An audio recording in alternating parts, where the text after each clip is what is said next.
औज़ुबिल्लाहिमिनश्शैतानिर्रजीम बिस्मिल्लाहिर्रहमानिर्रहीम। प्रोफेसर सईद अमर आठ साहब आपकी खिदमत में हाजिर। 100 नुस्खों के एक नुस्खा हम बताते हैं, 100 बात की एक बात।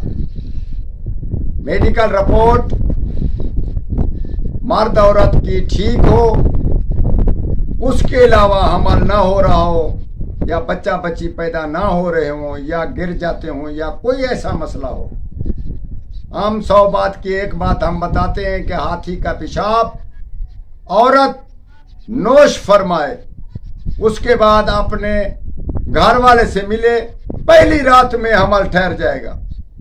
हम आपको गारंटी अल्लाह के फजल से देते हैं। ये हमारा नुस्खा काफी औरतों ने बरता और काफी औरतें औलाद से औलाद हो गए। इंशाअल्लाह ताला आप ही इससे फायदा हासिल करें और हमारे हक में दुआ करें। वस्सलाम।